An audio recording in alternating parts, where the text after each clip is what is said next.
Wow, another great show sponsored by Set Digit today. Audra Nichols joins me in a conversation about how she became the COO of MBO Partners, and we have interesting stories about the customer journey along the way. Hope you enjoy. Hello, Audra. How are you? I am so happy you are joining the show today.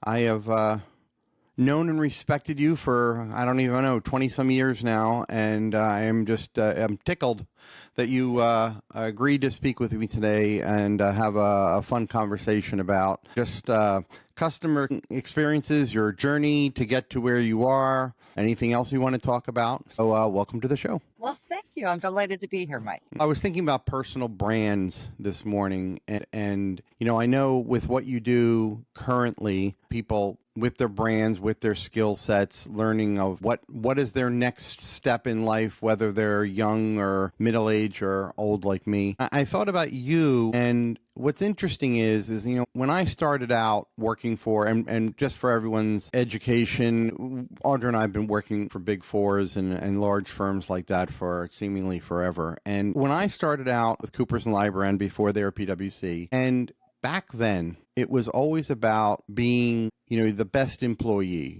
putting your best effort into getting everything done. But it was really about, at least for me, it was about the company brand, how I was contributing to the brand of a company. And I think, at least from my vantage point, a lot of it has kind of shifted towards personal brand. And then I thought about you, and I thought about you from way back when, and I said, wow, Audra's always had her own brand. And I definitely didn't, and you did. And I'm just wondering, if you agree with me, and I'm wondering if that was a conscious effort or just who you are. Interestingly, I don't think I identified that I had a personal brand until a little bit later in my career, certainly at PwC. And then it became something that I not only valued, but I personally celebrated it. I tried to grow and hone over time. But if you had asked me at 24 at Arthur Andersen, do you have a Right. personal brand? Certainly at the time at Arthur Andersen, the brand was the company, right? It was the organic professional services firm. Everybody knew who Arthur Andersen was. We had a picture on his wall, and you were a part of that brand. So I would say it wasn't until I was several years into my time at PwC where the concept of a personal brand became something that I was well aware of. So to answer your question more directly, did I always focus on that or hone it? Absolutely not. Is it something I now coach people on? Percent. Yeah, I wish I would have learned that lesson much earlier on. And not that, obviously, organically, you do make your own brand, whether it's good or bad. Right.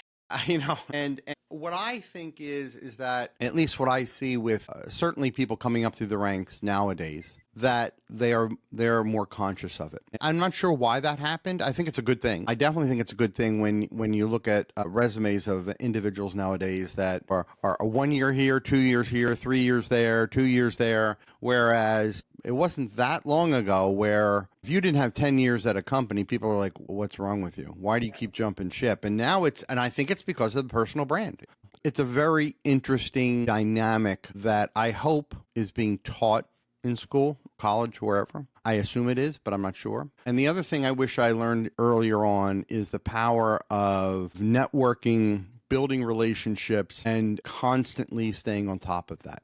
I've realized it a few years ago, one, of how much I like doing it, and I wish I spent more time on it earlier on. So that's a takeaway that I keep when you say you coach on it. I love coaching. I love mentoring. I say it to everyone, and it's not about burning bridges, but it's obviously you don't want to do that either. But it's much more about making the bridges stronger, and it's pretty cool. I would agree with that, but I do want to comment on something you said about how people are jumping, changing jobs more. So I have a couple of thoughts on the concept of a personal brand. I actually did an opening speech on this maybe a year and a half ago at one of Consulting Magazine's award ceremonies. And I think you can, when you're relatively new in your career, if that is your full focus, I think there is a risk of you being seen as inauthentic. And I think the ability to hone and create your personal brand comes from your experiences and how you handle them, but it's got to be grounded in authenticity, right? Somebody who tries too hard to create something, that is not yet who their experience and credentials back up can be seen as inauthentic. And then when you go back and you look at, like, when you and I were in our 20s and working in professional services, and we're so honored, and like people today still are, to be in such an amazing branded organization. If you actually look at where we are today in terms of corporate America and work, if you think back to, I don't know, let's call it 30 years ago, 80% of organizations had a pension plan, right? Our parents, the generations before us, expected to retire with a pension. And today, that's less than 10%, and some will say 3%.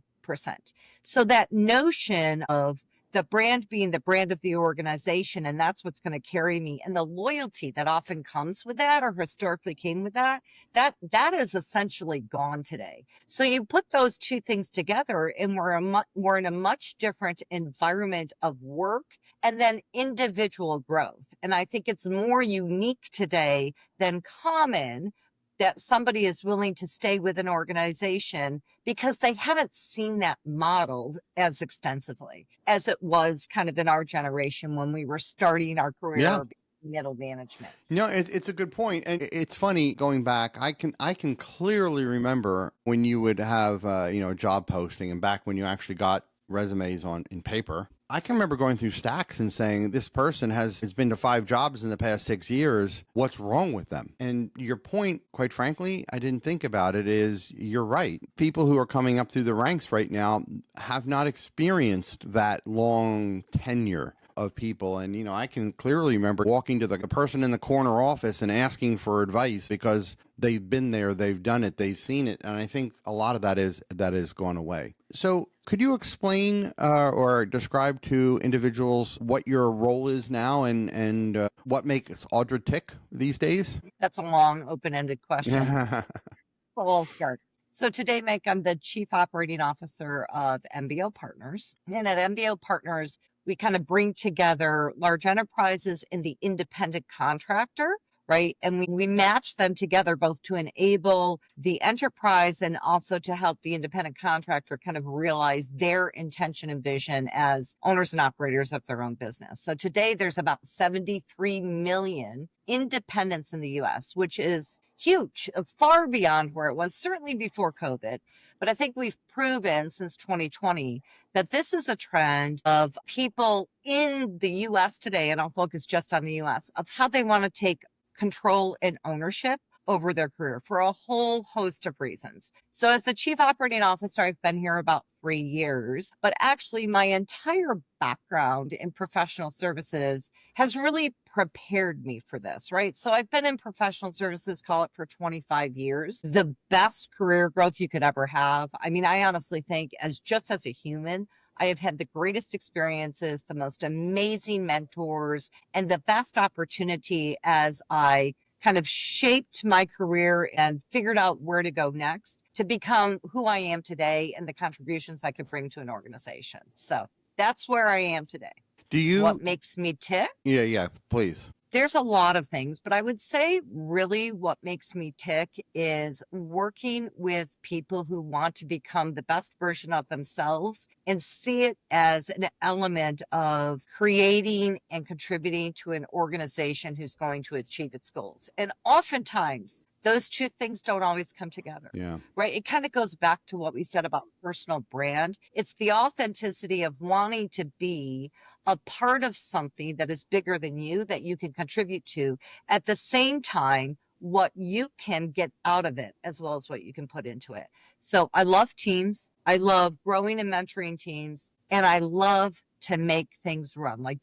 I love to watch an organization and be a part of how you can measure the changes of that organization in terms of its impact to its clients and impact in the market, those types of things. Yeah, it's interesting. You said a few things that I also identify with. And ironically, that's one of the reasons why I enjoy, and maybe this is why a lot of your customers enjoy it, why I enjoy doing things outside of the large consulting firm, to be there all the time, always having the role, because I think when you do things consulting wise or advisory wise on your own, you're able to directly correlate your effort to the success of something, where sometimes with the large organizations where you're one of 30 people on a committee, it just gets lost. 100%. Yeah, and I do value adding value, mentoring, training. I value that more than money, than salary. And obviously those things are important. I mean, salary is important, but the satisfaction you get of actually moving the ball forward and say, I did that, is fantastic. Right now, I work with many small to medium sized business, and I know that's a huge range there. But to actually see that light bulb go off in someone's head and say, wow, this did make a difference. I now can grow my business. I can now open up another office, or whatever the case may be, because of that solution. That is fantastic. So with the change since COVID, I guess that's an easy way to make a delineation of in a timeline. Do you see the amount of people that are available and want to be their own consultants for these larger entities? I mean, is it on a steady growth pattern? Yeah, it totally is. I mean, it's grown since 2020. I should know the number off the top of my head, but something like 70%. Absolutely. And I don't think it's just kind of the work environment, right? There's a lot more to that. You could actually see that in MBO's State of Independence report, which we do every year. But there's a lot more to that. But if you just take it fundamentally at the level of an individual as a professional, I think you said it. When you're an independent, you can see when I press this lever, this is what's going to happen. When you're in a $20 billion organization, I think more often than not, as you're growing in your experience, you don't always see that. And I think that's something very important that enterprises can take out of today's environment, is that people desperately want to know that what I do has an impact on the trajectory of the business or direct with my clients, because that's what an owner sees as an independent. They know exactly what those metrics are. And as a leader, and if you were to identify me and what I love more than anything, it's really to lead, right? It's to lead in many, many areas, both for an organization, but for people. As a leader in an organization, I think what large enterprises can do is take some lessons from those small independents about how you create that individual accountability. And we call it like an ownership culture, so that they understand what I do every day truly does matter. Yeah, I do. And speaking to that, when I look at what you do, obviously you're COO, but what your company does, you really have a couple different, what I would call, customers. You have the customers that coming to you that are the hiring firms, the large organizations that you were mentioning, but then you also have your customers that put their resumes and their services out there with the intent or the hope of getting hired. And how do you as a company handle that double-edged customer kind of sword? Yeah, so we call them, the way I look at it is, you've got the talent, the independents, right? And what they want is their next job, right? They are self-employed for the most part. They want to know what they're going to do next. And they want to have a portfolio of options, matching them to the enterprise. The enterprise are the large clients. And think what makes sense to me here is many of our largest clients are all the world that I came from. It's the big four, the big consulting firms, et cetera, right? So when we talk, like even in my business today, we see both of these guys, both of these cohorts as the client. And our job is to make both of them connect and make both of them successful. And the client has one set of objectives, and that objective may be to have a large kind of contingent workforce program that affects their profitability, their carrying costs, their flexibility, their ability to get access to people that they need when they need them, versus maybe carrying somebody as like where we came from as a director forever, but I'm going to do an innovation project, or I really need to seed my organization with AI. And then you've got the talent out there, these 73 million independents who want to become a part of it, but they have choices. And this is what I find fascinating, is that they choose with whom they want to work. They can choose, do I want to work at this client or that client? Do I want to be a part of a big machine or a smaller machine?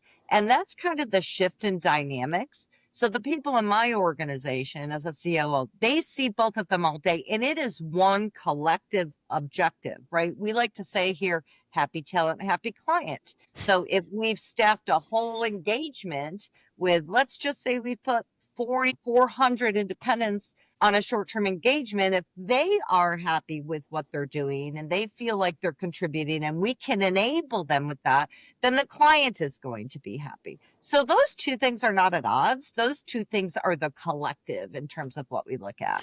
Yeah, that's interesting. I gave myself a goal of meeting, let's just call it 5 new people a week that I speak to. I reach out to them when it's hard to get through the clutter of all the LinkedIn stuff that everyone gets every day now. And I'm just like, look, I'm not trying to sell you a widget. I just really like networking, and we have similar backgrounds, same schooling, same alumni from the same companies. And I have found, unscientifically, but I have found that more and more people are, I'm going to say, 45 to 60 years old, and a huge percentage of them have been either laid off or kind of asked to leave, or kind of, their job just became unappealing to them, or whatever reason, and are looking for that next thing to do. And it's somewhat of a concerning trend because there's a lot of great people out there with a huge amount of talent that are saying, wow, I've been working for 4 companies or 3 companies over the course of the last 20 some years, and now I'm having to be independent, and they don't know how to be independent.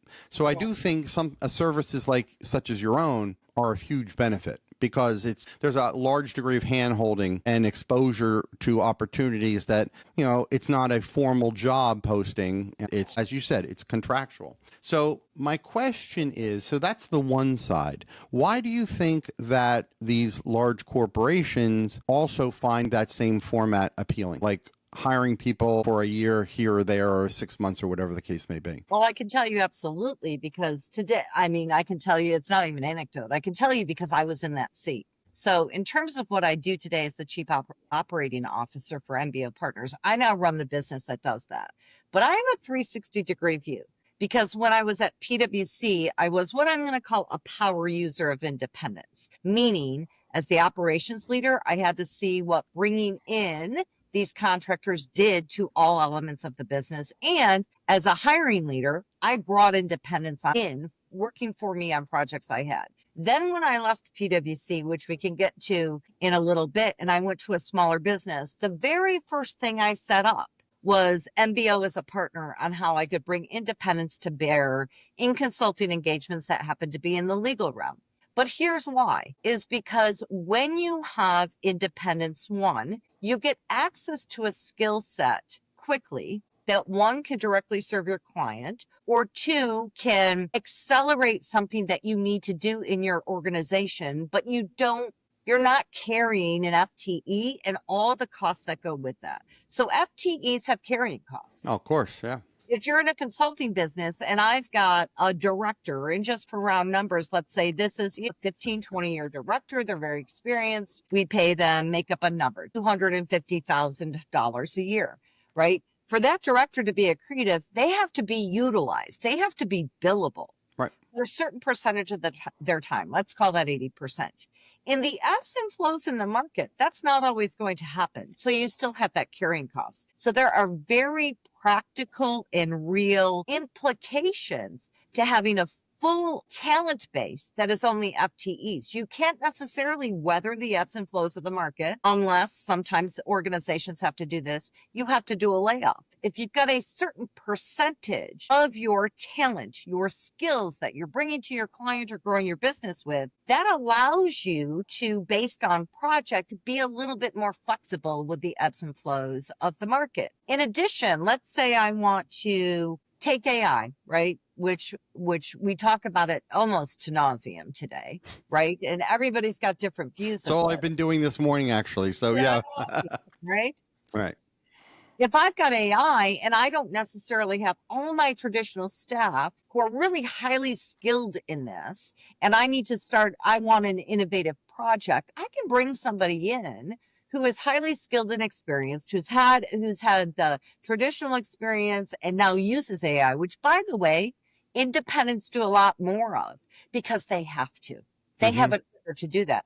I can bring somebody in for 4 months to stand up whatever, tool I want to build or however I want to use it. And that 4-month contract can then end. And so that's good for that talent, that independent, that's good for us. So it's not just an anecdote. There are practical reasons this really works for a large enterprise that I've been a part of for many, many years. It's very interesting. I can think of a lot of things, even that aren't monetary based, that it's also bringing someone on as a full-time employee. That person also has their own expectations of, how am I going to grow at this company? What is my next step after this in this company? Whereas if they come in on a 4-month, 1 year, whatever the contract may be, you don't have to worry about that. There is a definitive end. There is no expectation of any kind of political nonsense that goes on at every company. So I do see a lot of benefits. And I'm curious, you've talked about the large consulting firms, but do you also see this trend happening at more traditional,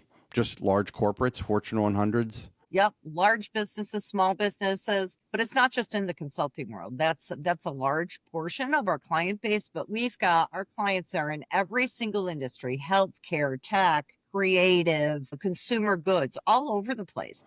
Now, they may use independents for different components of their business. It's not just US, it's global. Many of the big organizations in the US today are multinationals. They've got a global footprint. And if you look at from the enterprise's perspective, today's world, right, you need a partner to help you be compliant with the ever-changing laws, regulations, tax consequences of using independence. I can't just call Mike and say, hey, dude, come work for me for a little bit.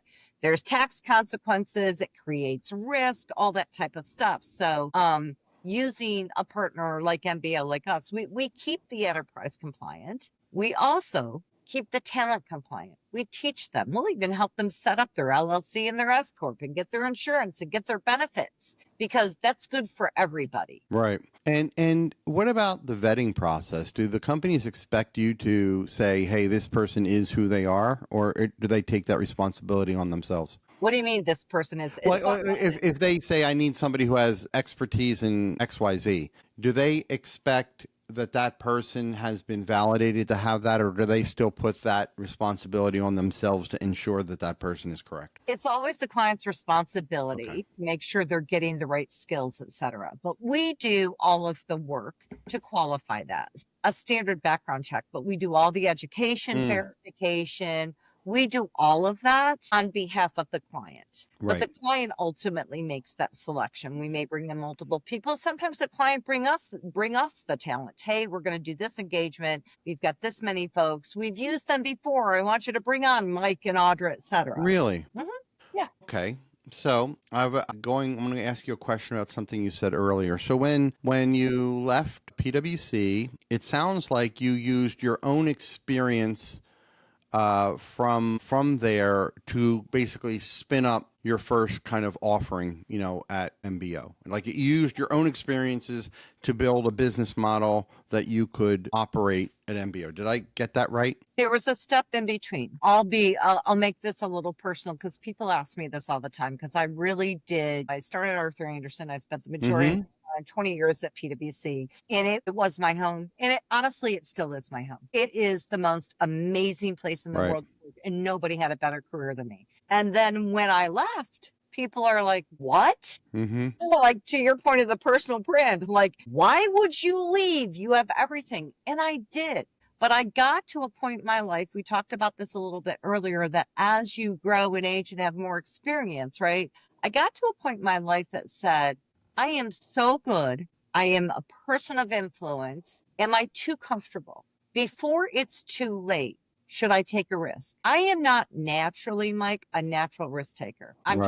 That is not my profile, right? But am I missing something that I really need to experience before I'm too old or it's time to retire or I'm not at my peak, etc.? That's the only reason I left, is because I said, I want to make sure that I am well-rounded enough that I know that I can do something that is different. Now, the good thing about being with one of the big professional services firm is your job changes every 18 months, which is fantastic, right? Yes, it can. Yeah, that's right.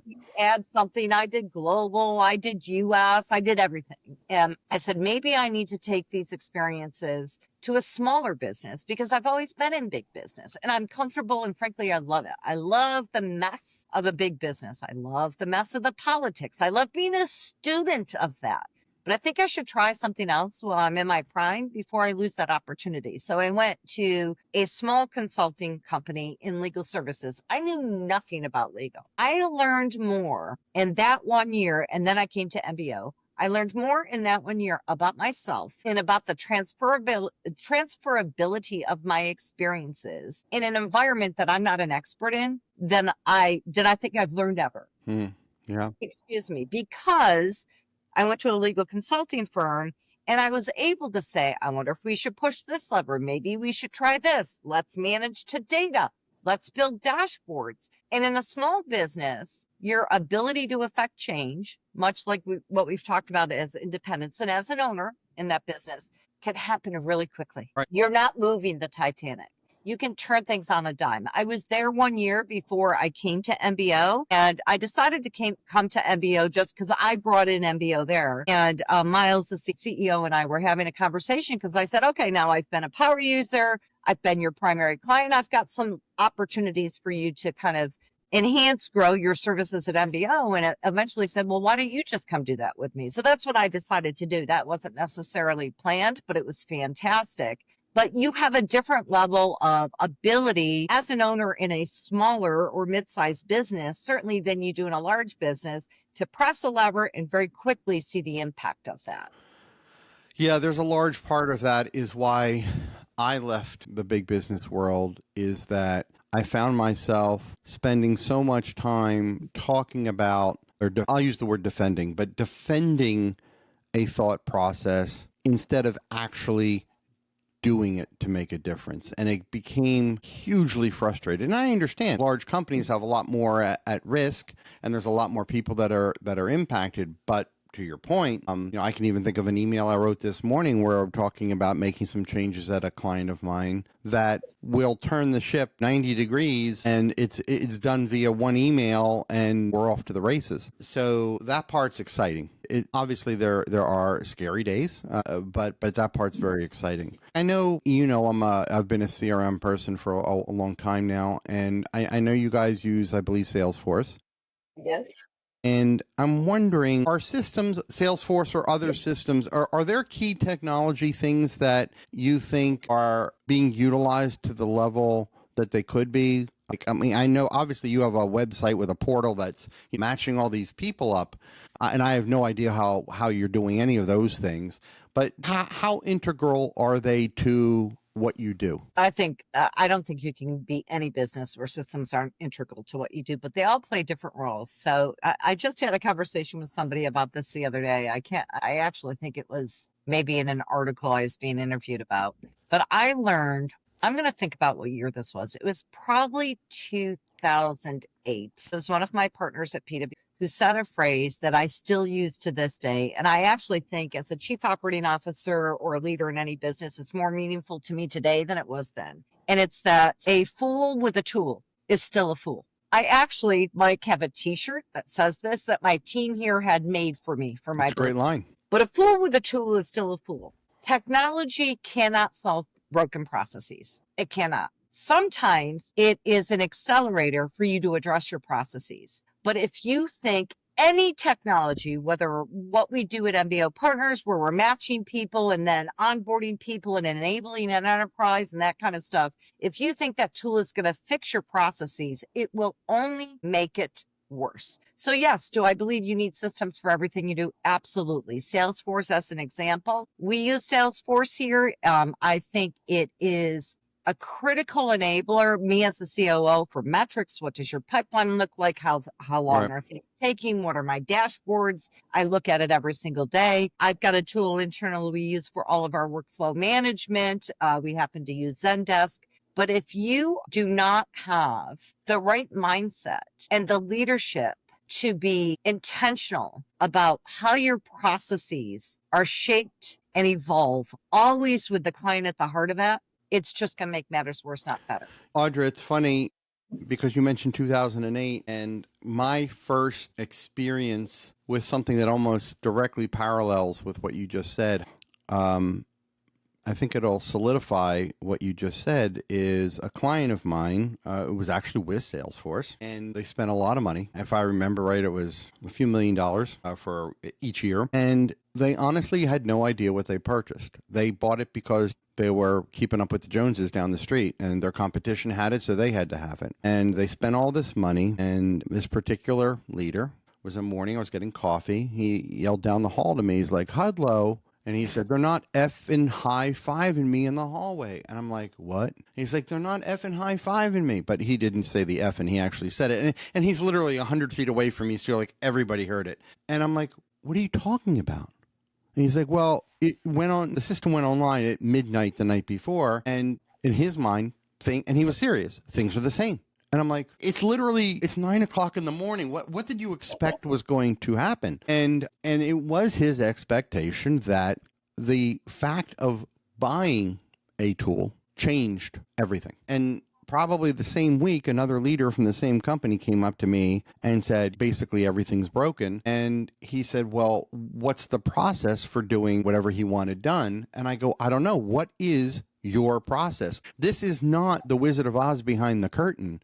Your process, yeah, these tools can do it, but you are the one who's responsible for the process. You are still the expert." And it is amazing to me, and that's actually the premise of why I wrote my first book on this exact topic, is the fact that I believe most CRM systems, and it's not just Salesforce, it's all of them, fail because of leadership at all different levels not getting behind it and thinking that the biggest decision they had to make was to actually purchase the system and come up with the cash. They didn't realize that they actually had to put effort in on an ongoing basis to make it do what they needed to. So there's a large portion of my own personal business that is, I call it your car is stuck in the ditch and along the side of the road 2 years after you have a system, and you don't know why. And there's a list of like 10 things I can tell you that it's almost certainly going to be one of them. And it's usually about human process as opposed to technical capability. So your quote is simplified and much better than mine. You can use it, Mike. You can use it. Thank you. Because it took me 520 pages to write that, where your sentence covers it. Although I probably couldn't have sold the sentence as well as the book. But it is quite amazing. And I think lots of people have to understand that. And it's incredible to me that they don't. It's also incredible to me the market for what I would call niche CRM systems. I bumped into one a couple days ago that was a CRM system specifically built for residential lawn irrigation systems. I'm like, okay, that's a pretty niche CRM system there. And but the reality is, how many landscaping or lawn companies are there in the country? And you could make a good business at it if Sure. you and a couple, 3 people doing this. So the world is pretty interesting that way. Yeah.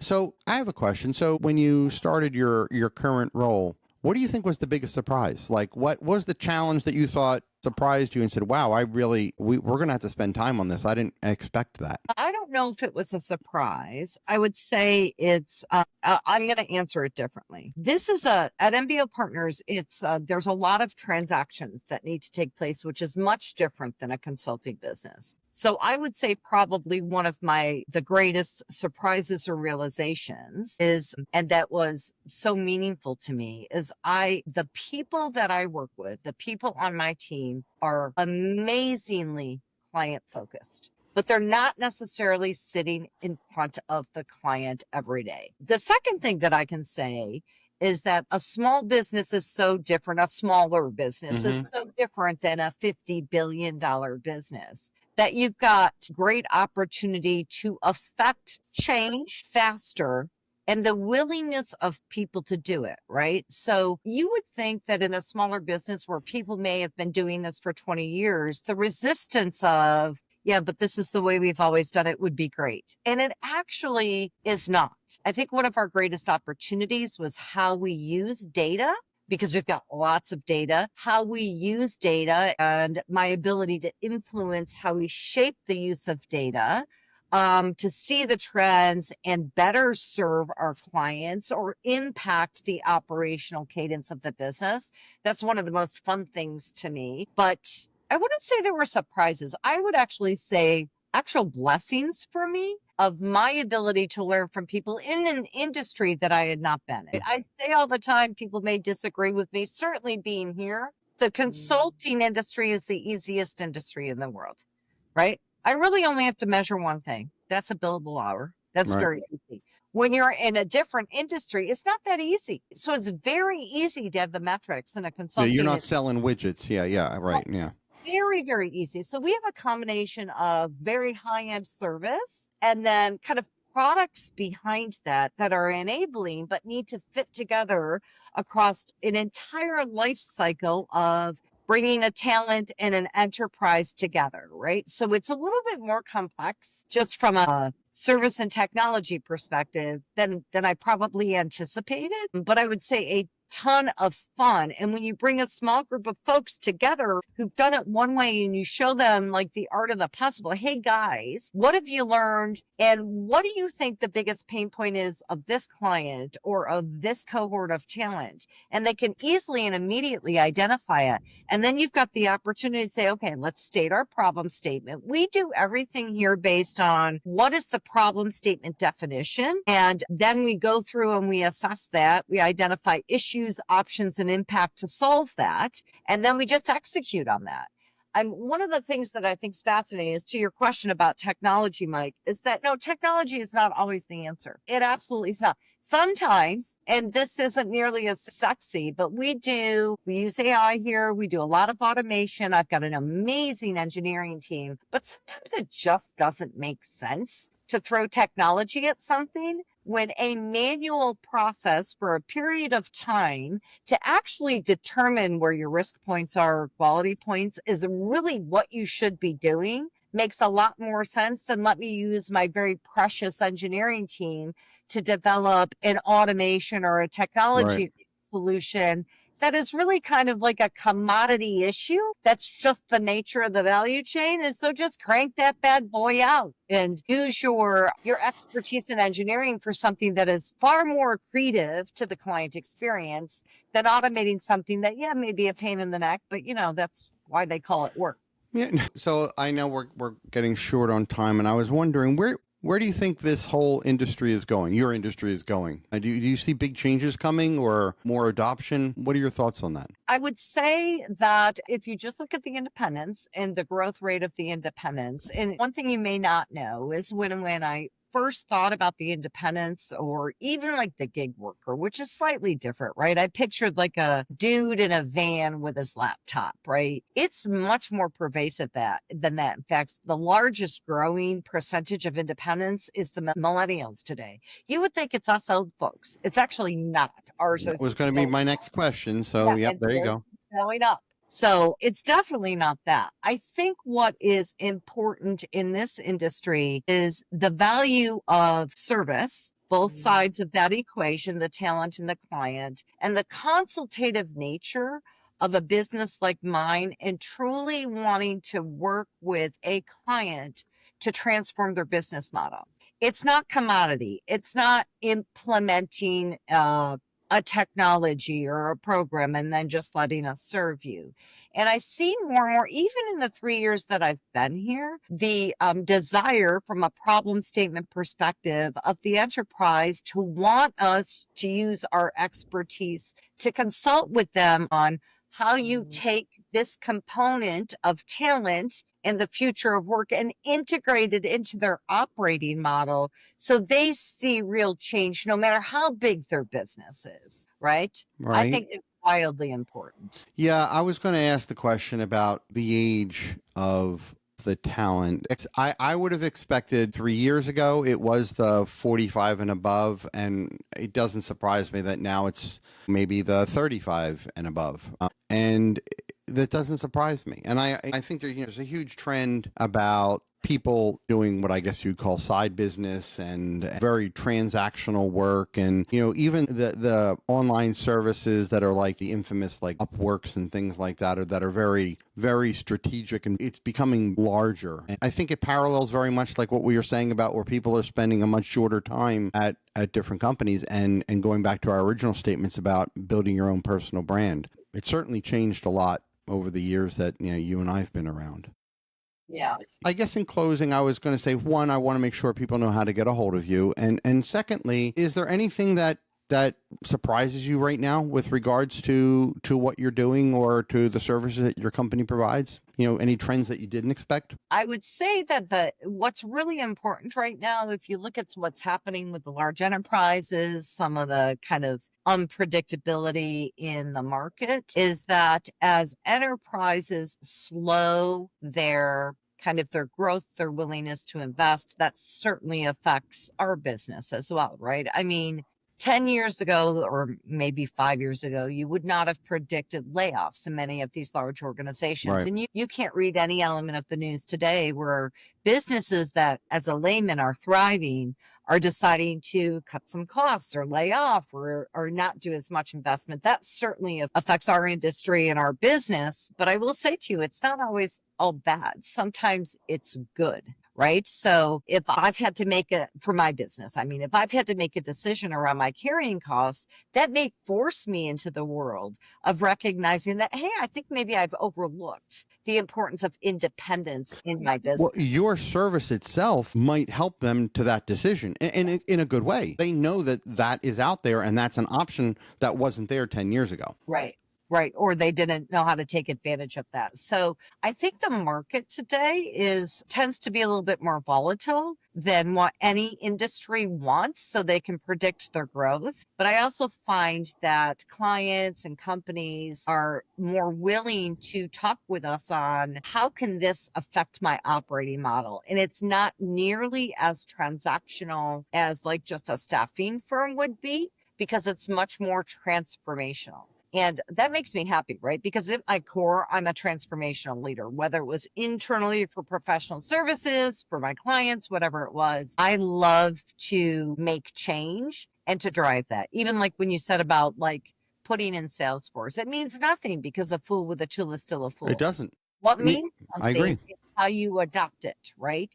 And that is where the hard work is. And that's what we are willing to do, is that hard work to help a business maybe rethink their operating model, whether it's large scale change or a bit of a tweak, right? So they can take better advantage of this growing talent, the 73 million independents in the marketplace. Yeah, it's interesting. You were talking about the fool with the tool. And what I think a lot of people don't understand about AI is that AI is very fast, but if it doesn't have access to the information that you want it to know, it can be really fast at making a really bad decision. And, and people don't realize that. It's always like, I did this amazing Google search or AI search, and it came up with this amazing answer I didn't know of. Buyer beware. If you don't put the old school legwork in that we always have had to do, it will just be your downfall. And that's true for Salesforce or HubSpot as well. So I think that's one thing that's very good for all of us experienced individuals, that these tools cannot be built by people who have the certifications and don't have the years of business experience. I mean, I can't tell you, and it's, obviously you can laugh at it, but I can't tell you how many lessons I've learned in my professional career by making mistakes. And, if you're coming out of school, you haven't made those mistakes yet. And I do think that's a ray of sunshine. Additionally, for the people that are on your service, is the fact that their experience cannot be replaced by any of the technologies that we've discussed. They can't. It just can't be. So that's pretty cool. So Audra, how can people get a hold of you? Obviously, it's MBO Partners. Is there any other? Yep, certainly on LinkedIn. Audra Nichols, out on LinkedIn. It's got my title. I post and publish a lot. Like I had a whole Mm-hmm. year where every month I did an article on leadership. That's my passion. So articles out there, I've done a lot of quotes. And I love to hear from people. What you started this with and talked about is like relationships are honestly everything, authentic relationships. To this day, here we are. The people I worked with when I was 24 years old are still my go-to people. And the people I worked with for 20 years at PwC are still my family. I talk with them regularly. I respond to every single thing that I get because I love it, unless it's like a bot selling me in message. Yep.